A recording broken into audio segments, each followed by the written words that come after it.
March 17th, 1944. Friedrichshafen, Germany. Inside the Reich's advanced vehicle testing facility overlooking Lake Constance, engineer Klaus Brenner stood before a metal workbench, staring at something that should not have existed. Two axles lay side by side under harsh fluorescent light, one German, one American. Both removed from military vehicles captured on different fronts, both designed for the same purpose. But one, the American one, was impossibly, insultingly simple. Brenner had spent the morning measuring, weighing, calculating.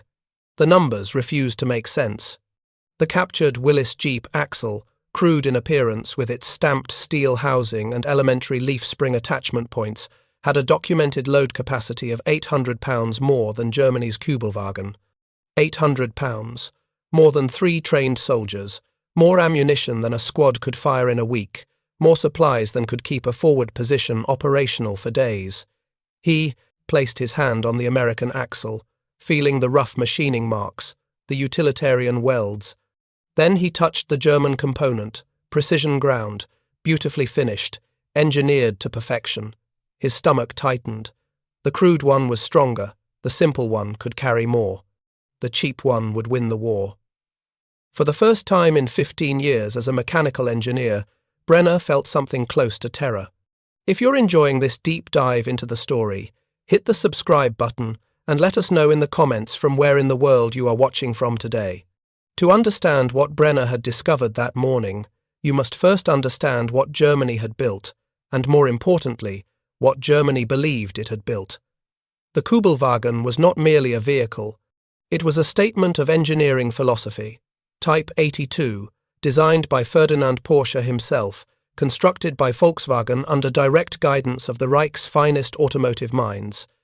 Every component represented German precision. The chassis was lightweight tubular steel, carefully welded by certified craftsmen. The suspension employed intricate trailing arms and torsion bars, a sophisticated system requiring exact tolerances and specialized knowledge to maintain. The Kubelwagen's design emphasized efficiency through reduction of mass. Engineers calculated that every kilogram saved meant improved fuel economy, better handling, superior performance across rough terrain. The vehicle weighed just 725 kilograms empty. Its air-cooled engine, derived from the Volkswagen Beetle, produced 25 horsepower, adequate for its modest weight. The entire machine was a triumph of German engineering culture. Elegant, refined, intelligent. By early 1944, over 50,000 Kubelwagens served across every theatre of war. From the deserts of North Africa to the frozen steppes of Russia, the vehicle had proved itself capable. Soldiers appreciated its reliability, its simplicity compared to heavier military trucks, its ability to navigate terrain where larger vehicles failed. Officers relied on it for reconnaissance, communications, transport of light equipment. The Kubelwagen had become synonymous with German mobile warfare. Brenner himself had contributed to its development. In 1940, fresh from the Technical University of Stuttgart, he had joined the Volkswagen design team, working on military applications. His specialty was load distribution analysis, calculating how forces transferred through chassis and suspension components under various conditions. He had spent months refining the Kubelwagen's rear axle assembly, reducing weight while maintaining structural integrity. The work had earned him recognition, a promotion, pride in serving the Reich's technological superiority. He remembered the design philosophy meetings, engineers gathered in conference rooms, discussing how to achieve maximum performance with minimum material. Steel was scarce, rationed for tanks and artillery. Every gram mattered. The solution was precision. Through exact calculations and careful manufacturing, components could be made lighter without sacrificing function. It was brilliant engineering, the kind that won awards in peacetime and battles in war. The Kubelwagen's rated payload capacity was 320 kilograms, approximately 700 pounds. Sufficient for 4 soldiers with equipment, or 2 soldiers with supplies, or 1 soldier with a mounted machine gun and ammunition. Military planners designed logistics around these numbers. Supply columns calculated how many vehicles were needed to transport a battalion's equipment based on the Kubelwagen's capacity. Everything was precise, calculated, efficient. Then, the Americans arrived. At first, their vehicles seemed to confirm German assumptions. The Willis Jeep, designated by Allied forces as truck, quarter-ton, 4x4, appeared crude by comparison to the Kubelwagen. Brenner had seen intelligence photographs from North Africa. The Jeep's body was flat stamped steel panels, simple angles, no curves or aesthetic refinement. Its hood was rectangular, held down by crude latches. The fenders were elementary metal pressings, bolted rather than welded to the frame. German intelligence reports from 1942 described the Jeep dismissively. American light vehicle demonstrates typical Allied approach, quantity over quality. Construction is rudimentary. Finish is poor. Vehicle appears hastily designed for mass production rather than military excellence. Brenner and his colleagues had read these reports with satisfaction. The Americans had numbers, yes, but German engineering would prevail. Better design meant better performance, and better performance won wars. That confidence lasted until February 1944, when a captured Jeep arrived at Friedrichshafen for detailed technical analysis. The vehicle had been seized intact in Italy, towed behind German lines after its American crew abandoned it during a retreat. It showed signs of hard use, mud caked in the wheel wells, scratches across the hood, worn tires. But mechanically it was functional, and that was what mattered to Brenner's team. The order from Berlin was explicit. Conduct comprehensive examination. Identify weaknesses. Determine why American logistics appear more flexible than German operations despite inferior vehicle quality. The assumption was clear. German vehicles were superior, therefore American success must stem from other factors, perhaps tactics, perhaps industrial capacity, perhaps simply willingness to waste resources. The engineers would confirm this through rigorous analysis. Brenner began with standard procedures: external dimensions, weight distribution, component identification. The Jeep's curb weight was 1,040 kilograms, significantly heavier than the Kubelwagen's 725. This seemed to confirm German assumptions. The Americans built heavy, inefficient machines, wasteful of materials, typical of their crude approach to engineering. But then came the payload specifications, stamped on a small metal plate riveted to the firewall. Maximum cargo capacity, 800 pounds. Brenner read it twice. 800 pounds was 362 kilograms. He checked his notes on the Kubelwagen. 320 kilograms. The American vehicle, despite being heavier, could carry 42 kilograms more. This made no sense. Additional vehicle weight should reduce payload capacity. The Jeep was already hauling 315 extra kilograms of its own mass compared to the Kubelwagen, yet it could still carry more cargo.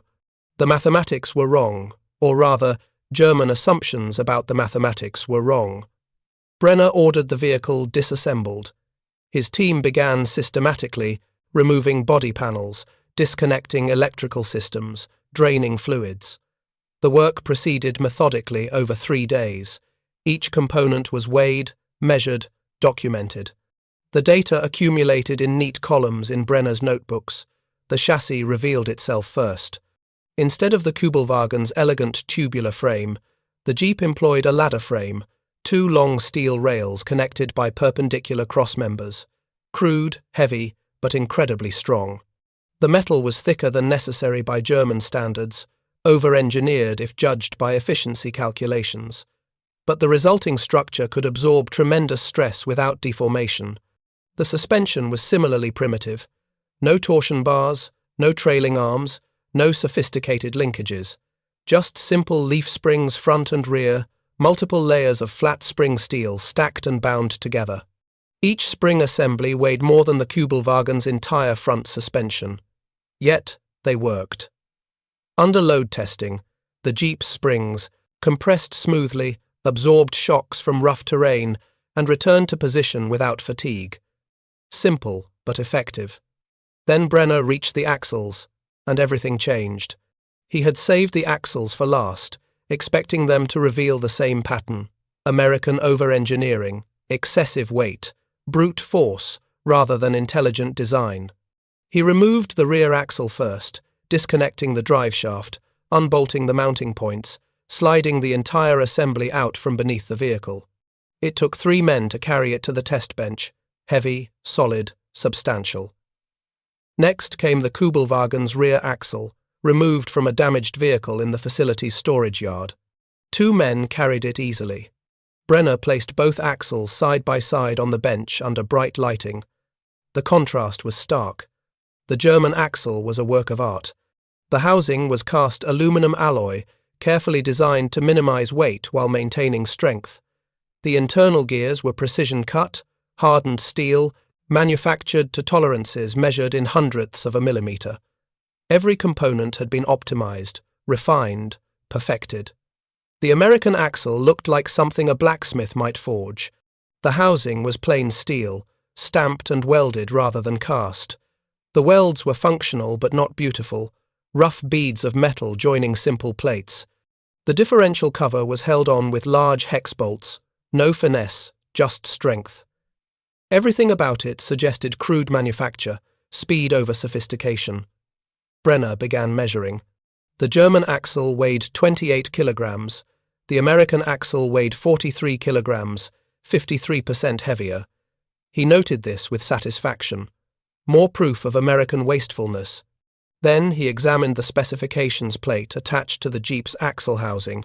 Rated capacity, 1,800 pounds per axle. He converted the numbers. 816 kilograms per axle, 1,632 kilograms total for both front and rear. He pulled the Kubelwagen's technical manual from his shelf, flipping to the axle specifications. Maximum load per axle, 720 kilograms combined front and rear. Total vehicle load capacity, 320 kilograms, cargo plus 4 passengers at 75 kilograms each, equals 620 kilograms of payload weight distributed across both axles. The disparity was staggering. The Jeep's axles, those crude stamped steel assemblies, could support more than twice the load of the Kubelwagen's elegant precision components. Brenner sat down heavily on his workshop stool. He stared at the numbers in his notebook. The mathematics were irrefutable. The crude American design was fundamentally stronger. He spent the next hour examining the American axle in detail, trying to understand how such a simple design achieved superior performance. The answer gradually became clear. The Americans had not optimized for weight reduction, they had optimized for strength and manufacturability. The axle housing was thick steel, 4 millimeters instead of the Kubelwagen's 2.5 millimeter aluminum. Yes, it was heavier, but that thickness provided massive structural rigidity. The housing would not bend or crack under extreme loads. The differential gears inside were larger than necessary by German standards, over-designed for the power output of the Jeep's engine. But this meant they could handle shock loads, sudden impacts, abuse that would destroy more delicate components. The bearings were commercial grade, not precision military specifications. They had more clearance, more tolerance for dirt and poor maintenance. They were forgiving. Every design choice reflected a different philosophy. Where German engineers had pursued elegance and efficiency, American engineers had pursued robustness and practicality. Where Germany had optimized for theoretical performance, America had optimized for battlefield reality. The result was an axle that any factory could build, any mechanic could repair, and any conditions could not break. Brenner walked to the window, looking out across the lake. The water was grey, under overcast skies. In the distance, smoke rose from an industrial complex, probably another bombing raid. He thought about logistics, about supply lines, about the mathematics of war. If a Jeep could carry 800 pounds more than a Kubelwagen, then every 10 Jeeps could transport 4 tons more cargo than 10 Kubelwagens. Over 100 vehicles, that was 40 tons of additional capacity. Multiply that across thousands of vehicles, and the numbers became catastrophic. The Americans could move more ammunition, more food, more fuel, more spare parts with the same number of vehicles, or they could move the same amount of supplies with fewer vehicles, saving fuel, reducing convoy length, improving speed. Either way, the advantage compounded. He remembered reports from the Eastern Front. German logistics, struggling to supply forward units, vehicles breaking down from overloading, commanders forced to choose between ammunition and food, between fuel and medical supplies. Every kilogram mattered because capacity was limited. The Kubelwagen's 320-kilogram payload seemed adequate in theory, but in practice, it forced cruel choices. Now he understood why American logistics appeared so flexible. It was not tactics or industrial capacity alone. It was the fundamental capability of their vehicles. An American supply column could carry more with less effort. Their vehicles had margin, buffer capacity, room for the unexpected. German vehicles operated at their limits constantly, fragile efficiency with no tolerance for error. That evening, Brenner drafted his preliminary report. He chose his words carefully, knowing how they would be received. The American vehicle demonstrates significant payload advantage over comparable German designs. This advantage appears to derive from deliberate over-engineering of structural components, particularly axle assemblies. While resulting in increased vehicle weight, this approach provides substantially greater cargo capacity and durability under field conditions. He paused, reading what he had written. The words were technical, neutral, but their implication was devastating. German engineering philosophy had failed. The pursuit of elegant efficiency had created vehicles that were too light, too delicate, too limited for the brutal reality of industrial warfare. He added another paragraph. Recommendation for immediate review of load capacity specifications across all military vehicle classes. Current German designs may be inadequate for sustained logistics operations. Consider adopting simplified, robust construction methods similar to American approach. He knew the recommendation would be ignored, filed away, dismissed as defeatist thinking. The Reich did not admit mistakes, especially not mistakes in engineering, the foundation of German technological superiority. But he had to write it anyway, had to document what he had discovered, even if no one would listen. The next morning, Brenner returned to the workshop early. He wanted to conduct one more test before finalizing his report. He would load both axles to failure, determine their actual breaking points, not just their rated capacities. Scientific method required empirical data. The Kubelwagen axle was mounted in a hydraulic test frame first. Weights were added gradually, 100-kilogram increments, while strain gauges measured deflection. At 700 kilograms, the axle showed acceptable deformation. Within design specifications, at 900 kilograms, the aluminum housing began to bend permanently. At 1,000 kilograms, the housing cracked. Catastrophic failure at 1,050 kilograms, the axle collapsed completely, housing fracturing into pieces. Brenner recorded the numbers, then installed the American axle. The same procedure, same increments, same measurements. At 800 kilograms, minimal deflection. At 1,200 kilograms, slight bending, but within elastic limits. At 1,600 kilograms, the rated capacity, the axle showed stress but remained functional. Brenner kept adding weight. At 2,000 kilograms, the axle still held. At 2,200 kilograms, nearly 4 times the Kubelwagen's failure point, the American axle finally began to yield. Complete failure did not occur until 2,400 kilograms. Brenner stared at the test results, his hand trembling slightly as he wrote the numbers in his notebook. The American axle was not merely stronger, it was incomparably stronger. It had failed at more than twice its rated capacity, while the German axle had barely exceeded its specifications before collapsing. This meant American engineers had built in enormous safety margins, enormous tolerance for abuse, enormous capability for overloading when necessary. In combat, vehicles were routinely overloaded. Desperate situations demanded carrying extra ammunition, extra wounded, extra supplies beyond design limits. The Kubelwagen could not handle this. Overload it significantly, and the axle would fail, stranding the vehicle, stranding the soldiers, stranding the mission. The Jeep could be overloaded dramatically and still function, still drive, still complete the mission. That difference, that margin, that forgiveness built into every component was a weapon Germany did not possess. If you find this story engaging, please take a moment to subscribe and enable notifications. It helps us continue producing in-depth content like this. Brenner thought about the implications beyond just payload. A stronger axle meant better off-road performance. The vehicle could handle rougher terrain without damage. It meant longer service life. The axle would not fatigue and fail after months of hard use. It meant lower maintenance requirements, no need to constantly inspect for cracks or deformation. It meant confidence. Drivers could push the vehicle hard without fear of catastrophic failure. All of this from a crude, simple, over-engineered design. No precision manufacturing required, no specialized materials, no complex calculations, just thick steel and generous specifications. The Americans had built a component that worked everywhere, for everyone, under any conditions. Germany had built a component that worked perfectly under ideal conditions and failed when those conditions changed. He examined the broken Kubelwagen axle. The fracture line ran through the aluminum housing where it had been machined thinnest to save weight. That machining, that optimization, that pursuit of efficiency had created a weak point. Under stress, the component failed at its most refined location. The irony was bitter.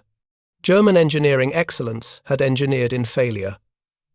Brenner spent the afternoon documenting everything: measurements, test, results, photographs, analysis. His report grew longer, more detailed, more damning with each page. He described the American design philosophy: robust simplicity over elegant complexity. He compared manufacturing requirements. The Kubelwagen axle needed specialized foundry for aluminum casting, precision machining centers, skilled craftsmen. The Jeep axle could be made in any steel mill with basic stamping and welding equipment. He calculated production implications. For every hour of skilled labor required to manufacture a Kubelwagen axle, the American equivalent needed perhaps 20 minutes of semi-skilled labor. The cost differential was enormous, probably 10 to 1 or more. The time differential meant America could produce axles 50 times faster than Germany. When multiplied across entire vehicle production, the numbers became apocalyptic. Germany was building hundreds of vehicles per month. America was building thousands per week. And the American vehicles were fundamentally more capable. The mathematics of industrial war were brutally simple. More vehicles, multiplied by greater capacity, equaled overwhelming advantage. There was no tactical brilliance, no strategic genius, no wonder weapon that could overcome such disparity. Brenner included a section in his report analyzing battlefield implications. He described how American units could sustain operations longer because their supply vehicles carried more. He explained how Allied advances could move faster because their logistics train had greater capacity. He detailed how German counteroffensives failed because Kubelwagens could not transport enough ammunition to sustain the attack. Every tactical problem, every operational failure, every strategic setback had roots in this fundamental issue. German vehicles could not carry enough. The entire Wehrmacht logistics system was built on vehicles with insufficient capacity. The Kubelwagen was just one example. German trucks, half-tracks, even specialized. Supply vehicles all shared the same flaw. They had been designed for efficiency rather than capacity, for elegance rather than brute strength. The Americans had understood something Germany had not. In war, good enough was better than perfect. A vehicle that could carry enough supplies reliably was more valuable than a vehicle that carried supplies efficiently but fragility. Robustness trumped refinement. Capacity trumped sophistication. The crude Jeep axle, carrying 800 pounds more than the elegant Kubelwagen axle, was not an engineering failure. It was an engineering triumph, just measured by different standards. Brenner finished his report late that night. 23 pages, dense with technical data, brutal in its conclusions. He wrote the final summary paragraph carefully. The American approach to military vehicle design demonstrates fundamental advantages in payload capacity, structural durability, and manufacturing efficiency. German vehicles, while superior in engineering refinement, cannot match Allied logistical capabilities due to conservative load specifications and complex manufacturing requirements. Immediate redesign of military vehicle portfolio is recommended, prioritizing increased capacity and simplified production over weight optimization. He sealed the report in an envelope, addressed it to the Reich Ministry of Armaments and War Production, and placed it on his desk. In the morning it would be sent to Berlin, where it would be read by officials who would not want to hear its message. Engineers who had spent their careers worshipping precision would not accept that imprecision had won. Planners who believed in German technological superiority would not acknowledge that American simplicity was superior. Brenner understood this. He had been one of those engineers, one of those believers. The Jeep axle had shattered that faith. He looked at the two axles one last time before leaving the workshop. The German component, beautiful even, in its broken state, represented everything he had been taught to value. The American component, crude and scarred from testing, represented everything he had been taught to dismiss. Yet the crude one had won. The simple one was stronger. The cheap one would carry the Allies to Berlin. He turned off the lights and walked out into the cold March night. Above, searchlights swept the sky looking for bombers that would come again tomorrow and the day after, and every day, until Germany surrendered or was destroyed. The war was not yet over.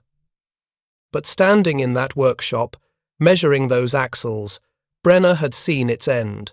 Not in tactics or battles or strategies, but in steel and mathematics, and the brutal efficiency of machines built to win rather than to impress. The Jeep's axle carried 800 pounds more than the Kubelwagen's. That difference, multiplied across millions of vehicles and thousands of miles, was the margin by which Germany would lose the war. Brenner's report arrived in Berlin on March 23, 1944. It was filed, stamped, and forwarded through the bureaucratic machinery of the Reich Ministry. 3 weeks later, a brief response arrived. Technical observations noted. Current production priorities prevent immediate redesign initiatives. Continue evaluation of captured enemy equipment. That was all. No discussion of the findings, no acknowledgement of their implications, no plan to address the capacity deficit. The report had been read and dismissed. Brenner was not surprised, but he was devastated. He had documented a fundamental flaw in German military logistics, provided empirical evidence, offered recommendations. None of it mattered. The Reich's response to inconvenient truth was silence. Meanwhile, the war continued, and with it, the consequences of Germany's engineering choices became increasingly visible. In April 1944, Brenner received a visitor from the Eastern Front, Major Heinrich Vogel. Logistics officer for the 23rd Panzer Division, had been granted leave for medical treatment after frostbite nearly cost him 3 fingers. He had heard about Brenner's work analysing captured vehicles and requested a meeting. They sat in the facility's modest canteen, drinking ersatz coffee that tasted of burnt grain. Vogel spoke quietly, his voice carrying the exhaustion of someone who had seen too much. "I read your report on the American axle," he said. "Someone in Berlin sent a copy to our division commander. He showed it to the logistics staff. We laughed at first, thinking it was theoretical nonsense. Then we stopped laughing because we realized it explained everything that had been killing us for 2 years. Brenner leaned forward. "Tell me." Vogel described the reality of supply operations on the Eastern Front. "Every vehicle we have is operating at maximum capacity constantly. The Kubelwagens carry 4 men plus their equipment, precisely as designed. But in combat, we need to carry more. Extra ammunition when we expect heavy fighting. Extra medical supplies after casualties. Extra fuel when supply lines are stretched. We load them beyond specifications because we have no choice." He paused, rubbing his damaged fingers unconsciously. "The axles fail. Not immediately, but gradually. The housings crack. The suspension sags. After 6 months of hard use, A Kubelwagen that was rated for 320 kilograms can barely carry 200. The vehicles wear out faster than we can replace them. So we keep using damaged vehicles because we have nothing else. Then they fail completely, usually at the worst possible moment. Brenner listened, feeling a cold weight settle in his chest. Everything Vogel described matched his analysis exactly. The Kubelwagen's elegant efficiency had no margin for reality. "And the American vehicles?" he asked. Vogel's expression changed, something between respect and bitterness. "We captured several Jeeps during the counter-offensives. Initially, we thought they were inferior, crude construction, heavy, wasteful. Then we started using them for our own supply runs. They carried more than our vehicles. We overloaded them deliberately, testing their limits. They kept functioning. One Jeep we captured had obviously been overloaded for months. The springs were compressed, the suspension showed wear, but it still drove, still carried cargo, still worked." He pulled a crumpled paper from his pocket, a handwritten log. "I documented this personally. One captured Jeep served our division for 3 months. We loaded it with 6 men regularly, far beyond its rated capacity. We transported artillery shells, medical equipment, even towed a damaged motorcycle. The vehicle never failed. When it was finally destroyed by artillery fire, we examined it. The axles were worn but intact. No cracks, no structural failure, just honest wear from hard use." Vogel looked directly at Brenner. "That vehicle could carry 800 pounds more than our Kubelwagen, and it proved it every day. Do you understand what that means in combat? It means an American supply column with 10 vehicles can do the work of our column with 15 vehicles. It means they need fewer trucks, less fuel, shorter convoys, faster movement. It means they win the logistics battle before the shooting even starts." Brenner nodded slowly. His technical analysis had revealed the problem. Vogel's battlefield experience confirmed it. The Jeep's superior axle capacity was not just a specification difference. It was a weapon, as effective as any gun or bomb, because it enabled everything else. Superior logistics meant sustained operations, meant more ammunition at the front, meant faster advances, meant eventual victory. Over the following months, Brenner continued his work, but with growing despair. He analyzed more captured vehicles, American trucks, British carriers, Soviet field cars. Every one demonstrated the same pattern. Allied vehicles prioritized capacity and durability over efficiency and refinement. They were heavier, simpler, cruder than German equivalents, and they were better suited for war. In June, the Allied invasion of Normandy began. Reports from France described American logistics in overwhelming terms. Continuous streams of vehicles delivering supplies directly to forward units. Jeeps carrying ammunition through muddy fields that would have immobilized Kubelwagens. Trucks hauling tons of equipment across improvised bridges. The German defenders, despite tactical skill and determined resistance, could not match the material flow supporting Allied advances. Brenner obtained intelligence photographs of Allied supply depots. Rows upon rows of vehicles, standardized, interchangeable, numbered in thousands. Every vehicle capable of carrying more than its German counterpart. Multiplied across entire armies, the capacity advantage became insurmountable. Germany was not being outfought, it was being outcarried. By autumn 1944, the Eastern Front was collapsing. Soviet offensives pushed German forces back across Poland. Brenner received reports from retreating units. Logistics failures were endemic. Vehicles abandoned when they broke down because spare parts were unavailable. Supplies left behind because there were insufficient trucks to transport them. Soldiers on foot because their Kubelwagens had failed under the strain of constant overloading and poor roads. One report particularly haunted him. A Wehrmacht column retreating through Hungary was overtaken by Soviet forces equipped with American Lend-Lease vehicles. The Soviet unit had Jeeps and Studebaker trucks, all provided by the United States. The German column was moving at walking pace because their vehicles were overloaded and breaking down. The Soviet unit, with superior vehicle capacity, moved 3 times faster, encircled the German column, and forced surrender. Technology from Detroit had enabled a technology, Soviet tactical victory in Hungary. The implications extended beyond immediate battlefield defeats. Brenner calculated long-term strategic effects. American production of Jeeps alone exceeded 600,000 units by war's end. Each Jeep could carry 800 pounds more than a Kubelwagen. Total additional capacity across the entire Jeep production run, 480 million pounds of cargo capacity that Germany simply did not possess. That was 240,000 tons of additional supplies that could be moved simultaneously. 240,000 tons was enough ammunition to sustain the entire Allied invasion of Europe for weeks. It was enough food to feed armies for months. It was enough fuel to drive those armies across continents. All because American engineers had built an axle that could carry 800 pounds more than Germany's elegant solution. Brenner tried to present this analysis to his superiors, hoping desperately that someone would understand the urgency. He prepared a comprehensive study comparing Allied and German vehicle capacity across all categories. The numbers were apocalyptic. In every class, from light trucks to heavy transporters, German vehicles carried less and failed sooner. The entire Wehrmacht logistics system was built on a foundation of inadequate capacity.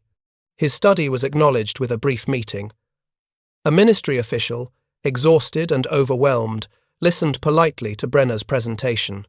At the end, the man said simply, "Engineer Brenner, we understand your findings, but we cannot rebuild our entire vehicle fleet in the middle of a war. We must work with what we have. Continue your research, but understand that immediate change is impossible." Brenner left that meeting understanding that Germany would lose, not because it lacked engineers or factories or soldiers, but because it had made fundamental design choices years earlier that could not now be corrected. The decision to prioritize efficiency over capacity, elegance over robustness, had seemed brilliant in peacetime. In war, it was fatal. Winter arrived, brutal and unforgiving. The Ardennes offensive, Germany's last major attack in the West, depended critically on captured Allied fuel supplies, because German logistics could not deliver sufficient fuel to sustaining the advance. The operations planning documents explicitly stated that panzer divisions would seize American fuel depots to continue their advance. This was not strategy, this was admission of logistical collapse. The offensive failed for many reasons, but logistics was fundamental. German vehicles, including Kubelwagens, struggled through snow and mud. Many were abandoned when they broke down or ran out of fuel. American vehicles, including thousands of Jeeps, continued operating, delivering supplies to defensive positions, evacuating wounded, maintaining communications. The crude American axles kept turning, while elegant German components failed. By early 1945, Germany was fighting in its own territory. Allied forces advanced from west and east, supplied by vehicle fleets that dwarfed anything Germany could field. Brenner's facility at Friedrichshafen was evacuated in March as French forces approached. He packed his notebooks, his reports, his measurements, knowing they documented a defeat that had been determined years before the first shot was fired. In the chaos of Germany's final weeks, Brenner found himself in Bavaria, attached to a Wehrmacht unit desperately trying to maintain some semblance of order. The unit had 6 operational Kubelwagens, all showing signs of severe wear. One morning, the commanding officer asked Brenner to inspect the vehicles and determine if they could survive another week of service. Brenner examined each vehicle methodically. 5 had cracked axle housings, 3 had suspension failures from overloading, 2 had engines running on improvised fuel mixtures that were destroying internal components. He wrote his assessment honestly. None of these vehicles would survive another week of hard use. The officer read the report and laughed bitterly. "Then we walk," he said. Like Napoleon's soldiers. Days later, the unit encountered an abandoned American supply depot, hastily evacuated as German forces approached. Inside were dozens of vehicles, mostly Jeeps, left behind with minor damage or empty fuel tanks. Brenner watched German soldiers repair and fuel these vehicles using captured supplies. Within hours, they had a functional transport column, all American vehicles, all capable of carrying more than the worn-out Kubelwagens they replaced. The irony was perfect and terrible. At the end, Germany survived on American logistics, using American vehicles with American load capacity to continue a war that American industrial philosophy had already won. Brenner rode in one of the captured jeeps during the unit's final retreat. He sat in the back, feeling the suspension absorb the rough road, and thought about the axle beneath him. That simple, crude, over-engineered component, carrying soldiers who had once believed German engineering was supreme. May 8, 1945. Germany surrendered. The war in Europe ended. Brenner found himself in a displaced persons camp near Munich, waiting processing by American occupation forces. He still had his notebooks, his reports, his careful documentation of how Germany had engineered its own defeat. An American intelligence officer interviewed him, asking about his work. Brenner explained the axle study, the capacity analysis, the strategic implications. The officer listened carefully, taking notes. At the end, he asked, "So you're saying we won because our axles were better?" Brenner considered the question. It was both absurdly reductive and perfectly accurate. "No," he said finally. "You won because you understood what better meant. We thought better meant lighter, more efficient, more elegant. You understood better meant stronger, more capable, more forgiving. We built for perfection. You built for reality." The officer nodded. "We built for war," he said quietly. "You built for peacetime and then tried to use those designs in war." It was the most concise explanation Brenner had heard. German engineering culture had optimized for conditions that no longer existed. American engineering culture had optimized for conditions as they actually were, brutal, unpredictable, unforgiving of fragility. In the years after the war, Brenner worked in the reconstruction effort.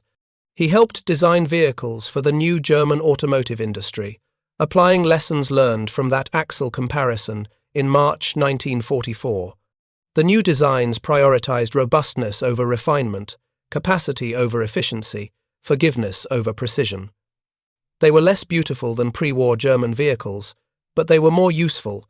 He never forgot those two axles on the workbench, side by side, under harsh light. The German component, elegant and broken. The American component, crude and unbreakable.